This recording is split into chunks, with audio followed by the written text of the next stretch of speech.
अरविंद केजरीवाल आपकी पार्टी के सबसे बड़े नेता जेल में हैं, मनीष सिसोदिया जेल में हैं। ऐसा लग रहा है कि पूरी पार्टी का बोझ आपके सिर पर आ गया है। आप दिल्ली भी संभाल रहे हैं, पंजाब भी संभाल रहे हैं। आपने खुद कहा कितना इंपॉर्टेंट चुनाव है, कितनी बड़ी चुनौती है ये। लेब्रॉन जेम्स एक प्लेयर है बास्केटबॉल का, बहुत बड़ा प्लेयर है। तो वो जीत तो जाता था, लेकिन साथ की टीम जो पास टीम थी साथ में, वो इतना अच्छा परफॉर्म नहीं कर पाते थे, तो फाइनल्स तक नहीं पहुंचते थे। तो उसने कहा कि काम करते हैं, मैं पैसे कम ले लेता हूं, अपनी फ्रेंचाइज को कहा, लेकिन साथ वाले प्लेयर मुझे खुद चुनने दो। वो चुन लिए और वो फाइनल्स में पहुंचा, फाइनल जीत गया, चैंपियन बन गया NBA के। उसको इंटरव्यू किया गया कि जी क्या कहना चाहेंगे। उसने कहा कि भगवान, गॉड, रब, उसने कहा भगवान मेरी पता नहीं क्यों बहुत मुश्किल कामों पर ड्यूटी लगा देता है, बहुत मुश्किल काम करने के लिए ड्यूटी लगा देता है भगवान मेरी। कहता है शायद भगवान को भी पता होगा कि मैं मुश्किल काम कर लेता हूँ, तो इसलिए अगर मेरी ड्यूटी लगाई है भगवान ने कि पूरे देश में जाके प्रचार करना है, तो शायद भगवान को पता होगा कि ये मुश्किल काम कर लेता है। हौसला भी तो वही देता है, जो चोंच देता है वो खाना दाना भी देता है। तो इसलिए हम तो सर्वत का भला मांगने वाले लोग हैं। गुरुओं, पीरों, शहीदों की धरती है। हम तो मजलूमों के हक में लड़ने वाले हमारे गुरुओं ने हमें, और खुद सर्वंस वार दिए, और पूरी दुनिया का भला मांगने की हमें बानी दी है उन्होंने। तो काम करना है। मैंने कहा कि पंजाबी हैं, हम तो उस देश में भी कामयाब हो जाते हैं जिस देश में हम गलती से पहुंच जाते हैं। तो चलो कोई बात नहीं, यहाँ कामयाब हो जाते हैं। पूरी दुनिया में पंजाबी कामयाब हैं, आप पंजाबी को कभी भीख मांगता नहीं देखोगे।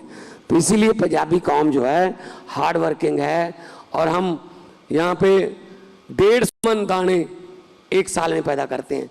धरती पे, दुनिया में धरती पे कोई ऐसी जमीन नहीं है जो 90 मन चावल और 60 मन गेहूं पैदा करती हो, सिर्फ पंजाब की धरती है। पूरे देश की फूटबॉल है हम, पूरे देश की फूटबॉल है। तो हम पूरे देश को खाना खिलाते हैं, हम पूरे देश की रक्षा करते हैं।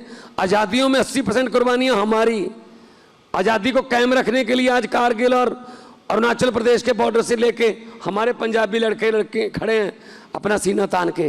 तो दुख उस वक्त होता है जनाब, जब 26 जनवरी की परेड में से पंजाब की झांकी रिजेक्ट कर दी जाती है कि ये रिजेक्ट कर दिया है।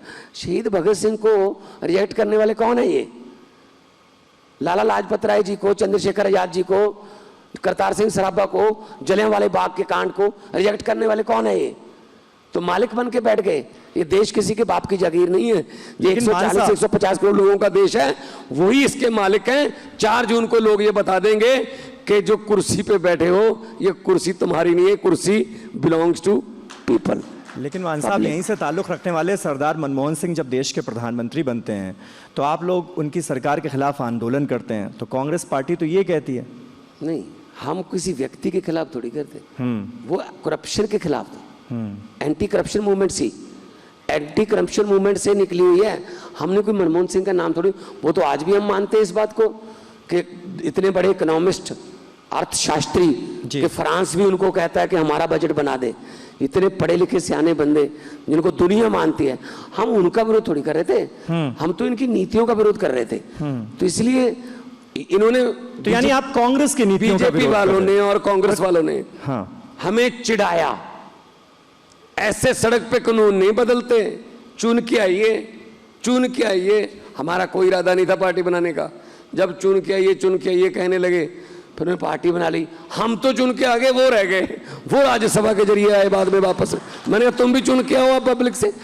तो मैं फिर कहता हूँ, डेमोक्रेसी पब्लिक की है। लोग जब चाहें आदमी अर्श पर, लोग जब चाहें आदमी फर्श पर। हंकार नहीं करना चाहिए, लोगों के बीच रहना चाहिए। जो नेता ये भ्रम पाल लेता है कि मैं लोगों से बड़ा हूं, मुझे कोई हरा नहीं सकता, उसका जो गलतफहमी का इलाज पब्लिक अगले इलेक्शन में। मान साहब, इसीलिए तो कहते हैं ना, राजनीति में कब क्या हो जाए कुछ पता नहीं होता।